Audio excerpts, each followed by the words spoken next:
Today we're being joined by the Sydney Swans AFLW coach, Scott Gowans. Scott, a real pleasure you coming on. No problem at all. Thanks for having me. No, so obviously being the inaugural Swans coach last year, coming from winless last year to playing finals this year, then winning a final. How's that time been from last year to this year for you? Oh, very different feeling. And I think back to last year, how hard it was to put everything together in such a short space of time, and probably got what we deserved, to be honest, as far as results go. And then just having that sort of 6-month period to build and train and strategize and do all those sort of things. And and really pleasing to start to get the results from that.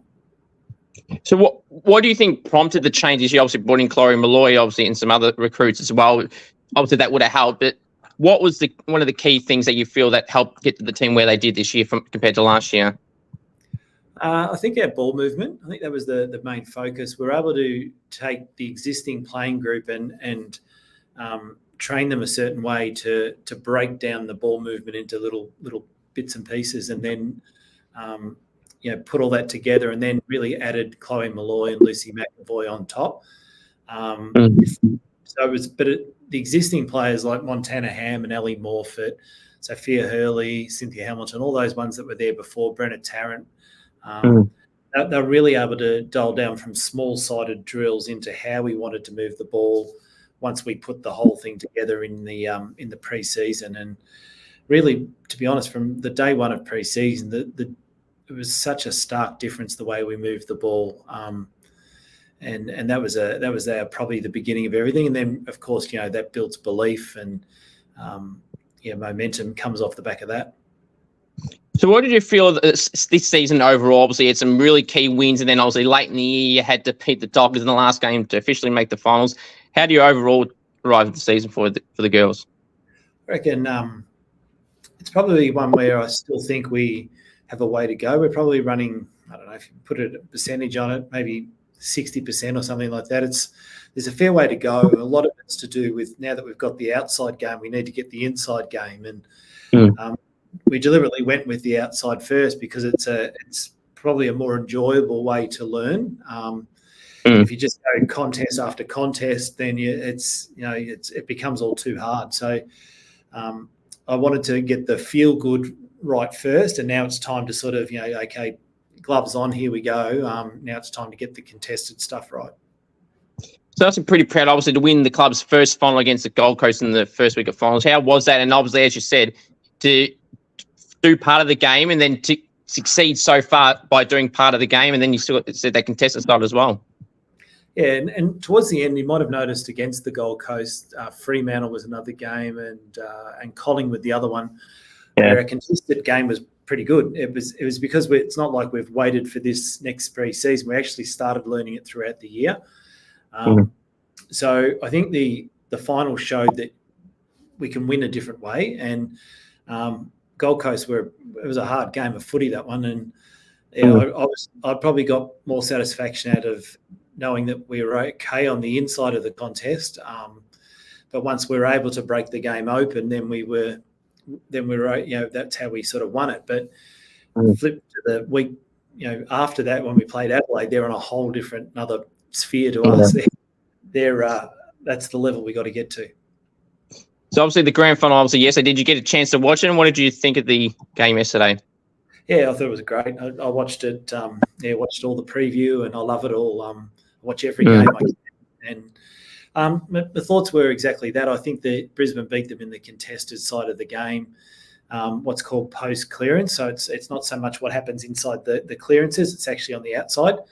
I don't know the numbers, but my perception was that they beat them on the outside and were able to get the ball on the outside. And then when there was a contest, they'd win those contests, and then they'd go forward with the footy. And they did it really well. And Brisbane just looked so fit. They just ran, and to apply that many tackles and to be able to then win the ball and move the ball that quickly, they're a really well-drilled side. Yeah, I'm sure. And obviously North Melbourne, they had that opportunity to probably get them in, obviously being up by 7, I think it was at 3/4 time. And then they just said the Brisbane in their contested side in particular, and some key moments in the last quarter to Dakota Davidson and a few other Bree Conan as well, just got them over the line there. Now, for the Swans, obviously added in as a pre-draft signing Holly Cooper. What does Holly bring to the club? Yeah, Holly's she brings a lot of energy. She's a bubbly little thing at our training sessions. I think Holly will be exactly what we're looking for with that contested type ball on the outside. A post-clearance game is her go, and her skills are developing still. She's a nice kick, but she's just got to, like all juniors, got to improve their decision-making a little bit. But her speed on the outside is incredible, and I think Swans fans will be excited to see her run down the wing and take the game on, and I really like that about her. Even more excited for Swans. So this is Ally Morphett recommitting to the club for 4 years. Obviously, get All-Australian. Had she not been out for the back half of the year, she could end up potentially winning the Rising Star as well. Or how excited you have Ally sign off a long term? Yeah, really good for us. That was a big one for us, and it was funny all through the process. I kept talking to Ally, and she kept saying to me, "I'm not going anywhere, Scotty. I'm not going anywhere." So I had to back her in with that. But she, within her rights to look around, and I think that's AFLW in a nutshell, isn't it? It's you've always got to make sure that the players are looking after themselves, and she was doing her homework, and she wanted to make sure it was right for her to stay with us, and she doubled down on it and ended up staying, which we're all very happy about. And I think Ally's got so much growth still. I mean, she's come from a long way from last season, but going forward, she can add another element with playing a little bit more forward and hitting the scoreboard a little bit more is probably the next growth for her. What do you feel the overall list strategy is for coming into this trade and draft period? Is there any particular focus on type of players that you're looking for? Yeah, we do need to get a key defender. We're quite short down back, and we'd like to get a big body, more experienced key defender in if we can. And the other one is probably that inside mid as well. So we're as I said, we're pretty good on the outside, but to be a little bit more contested, we probably need that older athlete that's looking for an opportunity to help some younger kids grow in that aspect. And so they need to be someone that can sort of help coach it a little bit on field as well. So we've got our fingers in the pie with a few players with that, and we should know a little bit more over the next week. Obviously, who's impressed you this year that's kind of shot, and I suppose not come out flying under the radar, but like just shot up for your expectations? That's had a good start, but then just their level's just gone even better. Well, I think Laura Gardiner. I mean, she averaged 10.8 possessions at Geelong and playing forward. I didn't expect her. So there's a bit of a story there. When we recruited her, I actually said to her in the interview, look, we're looking for a small pressure forward and play some time in the midfield, but you'll have to work your way in there. And she said, yeah, that sounds really good. She came to the club. First training session, we did a 7-minute match simulation, and she was in a vest and she played on the sort of the other side, if you like, to the main players. She just kept finding the footy, and so she hasn't, and she didn't look back from there. She just basically stayed in the midfield the whole time.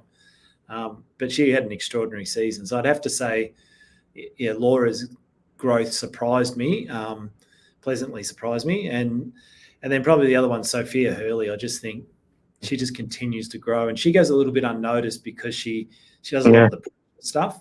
But she is such a balanced footballer, and I think her growth from last season as well has been really big. Yeah, you mentioned Laura too, as you said. Obviously she did really well this year. I was being the Australian squad as well, and then probably a bit unlucky, I suppose, in the votes as well in the Best and Fairest Awards. So you mentioned some of the names there, but I'll go through some as you mentioned already. You got BT, Brenna, Tan, Sophia Hurley, Ally Morphett, Laura Gardiner, Ella Heads as well, the Hamiltons, Tana Ham, Chloe Malloy, and Lucy McAvoy, to name a few. It must give you those some confidence going on to the future years. That all those names that I just mentioned, and there's others as well, that are 24 and under, and they're going really well already, and there's still years ahead of them. Yeah, definitely. I think we just did this the other day. We put together the core group from each team. I actually got it on my whiteboard up here. And Adelaide's core group were averaging against us 24.8 years of age, and we averaged 21.9. So, and that's just based on who's finding the footy out of each team in the midfield. So that's a big gap of experience, and I think that's probably where the exciting part of our journey is that, that we've got this core group that are just going to grow together. And you've got Lucy McAvoy, who's 22, 23, Chloe 24 on top of that. So when they get another 3 or 4 seasons on them, if they can stay together as a group, it's exciting. Who's some players I've mentioned? We just mentioned about Sophia Hurley. But any players at the senior year feel that just fly under the radar in the competition as a whole, and probably don't get talked about as much that you feel they should? Yeah, good question. I think Lisa Steen's probably one. She's been around a while now, but Lisa just plays on the wing and does her role each week, and her running ability to get from D50 to forward 50 is extraordinary, and she really sets the field up for us. I think that Beck Privatelli is probably another one. She had an outstanding season, and to provide that outlet for us when we're moving the ball out of our back line, she's just a great target to have because she's so clean in the air. I'm just trying to think who else. And then the other one probably who hasn't yet got to where she needs to get to, but Alice Mitchell down back. So Alice played a little bit in the ruck and then that key defender role. And, coming back from the ACL the year before, I think she could be she's a great athlete, and she could be a really big part of what we do going forward. So, they're probably the ones. So you mentioned earlier about wanting to target some key defenders and some inside mids. Would they be players you try and more target in the draft? In the trade period, some more experienced bodies, or more in the draft side of things, or a bit of both? More in the trade, and then probably more go for the couple of talented players in the draft. That's probably the way we're trying to do it.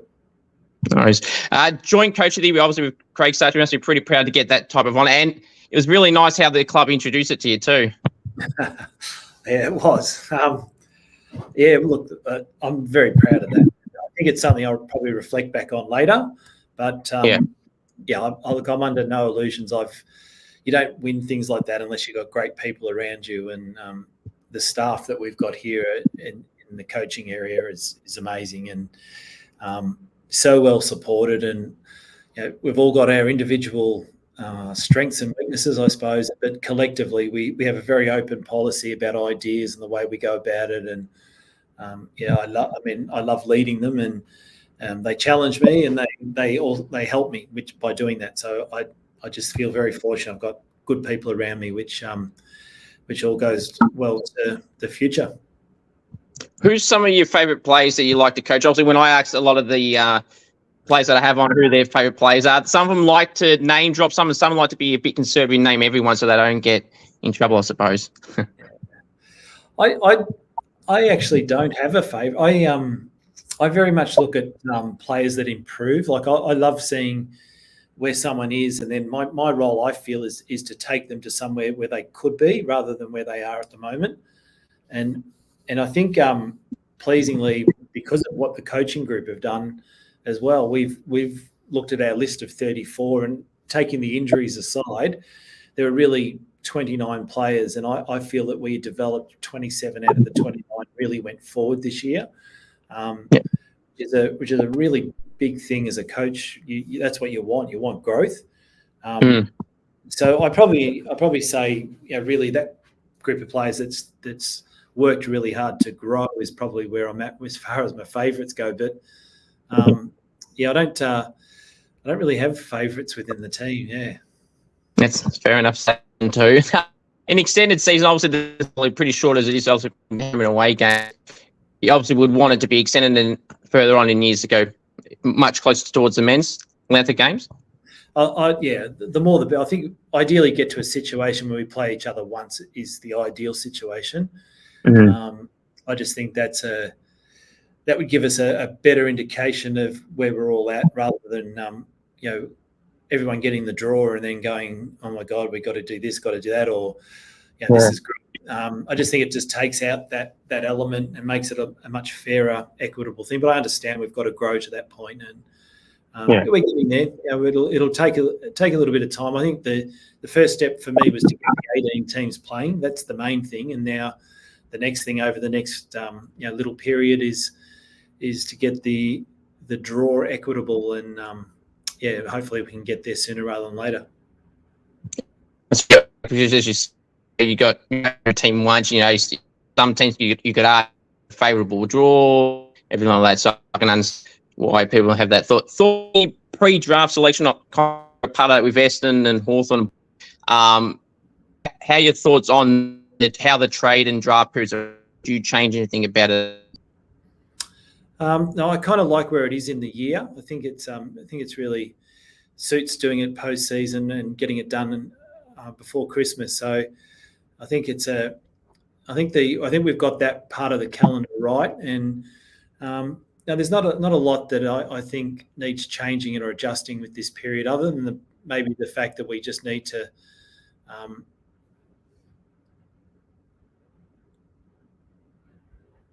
Have I lost you? Sorry.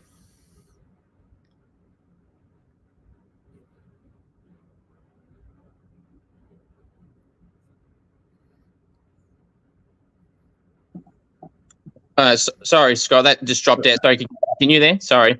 Yeah, that's all right. Yeah, no worries. Thank you. So you can continue on what you're saying then. Yeah, so I was just saying that the calendar spot for all the signing period, I think, is very good. I think it's right in the right spot of the year. It's just we just need to maybe get the fixture right, and then the big one is probably, to be honest with you, which is a long conversation, is around the soft cap. So at the moment, it's usually the senior coach, and some clubs have list managers, others the GM does it. But it's a lot to do if you're still involved in finals, to also worry about the trade period coming up and talking to potential players and things like that. So it's a little bit clunky there, but hopefully we can fix that over the next coming seasons. I know you kind of answered it. The AFLW, and the rules, would alter some things you just mentioned? No, I think I like the idea of the lasso rules and all the little unique things that we have in AFLW. I would like to go to 18 aside. I think 18 aside would be good. I think that would help with congestion because you'd have more players on the ground to move the ball. But I like the fact that the game's starting to even itself out now and getting some better quality football. I think it's good. But 18 aside would be probably the next step for me that I'd like to see that as a next rule change. Yeah, I agree. I've always wondered about that, why they have one less forward and defender. Did they ever give a reason as to why they did that? Well, originally it was to ease congestion, but I think it's actually the other way around. I actually think more players on the ground allows you to link up a little bit more, particularly on bigger grounds. So if you think of Icon Park, if you had that extra group of players on the ground, you actually have more options. So you're not kicking so much to space and making it a contest. But yeah, so I think that's probably something we can look at as a group, as an industry, over the next season or two. What if you could poach any player or players from another club? Who would you like to steal? It can be anyone. It can be as unrealistic as you want. Who would you like and why? I think Jazz Garner. Just because I think Jazz Garner, based on the fact she's probably the complete footballer.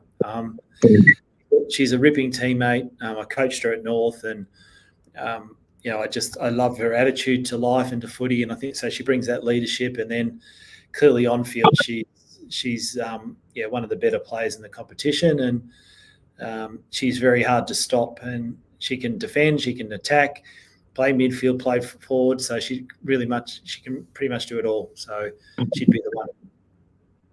Good choice. Now, obviously, your own personal coaching journey obviously started all the way back at the Dandenong Stingrays, and I'm sure before that as well. You've been the Vic Country coach. You mentioned North Melbourne there. You've been at Carlton and Collingwood, and then obviously been the inaugural Swans coach. How's the journey been for you, and what got you into coaching?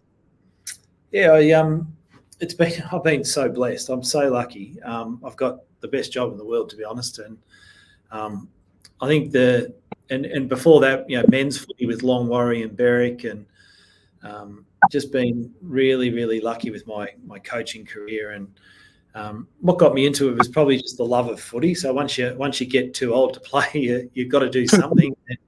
And, my kids really started playing footy, and so as you do, as the dad, you go down to them, watch them, and then they learn that you played a little bit. So they say, "Can you come and help out?" And you end up helping out, and they say, "Look, can you coach?" And then and once you got the bug, you're buggered. So basically, took me through sort of junior boys and girls footy because I had a daughter that played, two daughters that played as well. And that got me into it. And then a mate of mine, Dean Rice, that played at Carlton and St Kilda, he was coaching at Berwick and asked me to come down and did that. And then he was working at AFL Vic and they needed a backline coach for Vic Metro in the under-18 girls way back in 2012 or 13. And went and did that and loved it, loved the passion of the girls to want to learn, which is what you want to do as a coach. You want to coach so that people learn something. Hopefully you can pass on things. And then really did 3 or 4 coaching jobs a year for the next 4 years. Remember one year I was coaching Dandy Stingrays, Vic Country head coach. I was Diamond Creek in the VFLW head coach and Carlton AFLW assistant coach. So that was an amazing year of footy coaching, if you like. Very lucky that I'm supported by my wife Jodie. We had a charcoal chicken business down in Rosebud in Victoria, and I didn't do many hours because I was too busy coaching. But unless you've got the support, you can't do all those jobs. And that's really what sort of I suppose fast tracked my way into female footy from 2012. That's good. That was a long journey. And then here you are now being the inaugural Swans coach. How was it getting told to be the inaugural Swans coach, and how did you feel when that was officially told? Yeah, it was amazing. I think people forget too that part of the journey's not all success. Like I think I've been knocked back maybe 6 times for different jobs in AFLW and come second 4 of those 6 times to someone. There's a lot of disappointment in that. And that's a lot of work too because they drag out for months and months sometimes. But the Swans one was a really good. When I went for the job, right from the first conversation, which was with Charlie Gardiner, the GM of the men's footy in Melbourne, and I just loved what I was hearing about the culture of the place. And I'd read Paul Roos's book about the Bloods culture and all about his journey while he was here in Sydney, and I just loved it. And then came up and did the interview, and it just backed up. And I thought, this is the job for me. I really want this one, and very fortunate to get it. And I think the big difference. Everyone asks me, so why is it so good? Well, it is the culture of the place. It's very hard to explain, but if you walk through the place, a lot of football clubs will have all about their keywords and messages all over the walls. Sydney doesn't do that. It's just what's spoken about and how you act. So it's very much a place where the culture's lived and breathed rather than put into a policy and procedure manual and said, please read this before you start. None of that. And then Brett Kirk, a club legend, you listen to him, he tells you all about the history and the struggles from way back, and takes you right through 1982 when the men first moved up here from South Melbourne and how hard that was, and just makes you appreciate that we're in this massive RHI $75 million build, and we're just so fortunate. And I just feel, as I said, I'm just the luckiest man alive to have this job. So obviously the Brownlow and the BNF, there's more of a midfield in the forwards, and all those type of awards, and rucks a bit more noted, like Morph did as well. Do you feel this form of an official defenders award doesn't really get as much attention as other awards? It should be, shouldn't there? There should be. I think Brie Conan Award would be what it's called. She's a pretty good defender for Brisbane. But I think Brenna Tarrant, she's, I don't know where she finishes in the votes. Our best and fairest is on Friday this week, but she would have to be right up there. She's had an outstanding season, and there should be a defenders award because the defenders are the ones that cope under pressure and save your butt a lot of the time as well, and then get the ball moving your way. So they're pretty important. And you mentioned BT, obviously I've before, and she doesn't like to pump herself up, but she had a terrific year, and probably unlikely, or in my eyes, to not make the All-Australians show what she said. Obviously been a great defender for you guys as well. Yeah, definitely. One final question. Sorry, go on. No, I was just going to say she's she's one of the players that we're talking about before that's just grown from last year, and you forget she's in that age group as well. She's not 27, 28. She's 22. She's also in that bracket of players as well. So it's exciting. Sure. There's one final one. Appreciate you coming on. What they look forward to is coming trade draft and cut out then, did it? Yeah, I've cut out. Sorry, mate. That's all right. Good. One message for Swans fans, what they can again. One final one. Appreciate you coming on. So obviously you've got the Swans fans, and what can they look forward to into next season? Yeah, I think the continual journey we talk about. So we're not really interested in talking about the first premiership or the second premiership. What we want to do is continued success, and to do that is just continual improvement. So what we're looking for, you should be excited about the existing group growing again and becoming better at what they do, which, the results will come off the back of that. But I think what we have done now is we've been able to establish a brand in the way that we play football, and hopefully that's exciting for fans. And I think, I mean, if I was on the outside watching, I'd want to buy a ticket and come and watch, because we're not a team that throws numbers behind the ball and blocks it up and makes it a 3-2 game. We'd rather have a 12-goal to 10-goal game, and that's our goal, is to be on that journey of continual success, and that's an exciting thing to watch. Sure, Scott. I really appreciate you coming on. All the best. No worries. Coming on. Good on you, mate.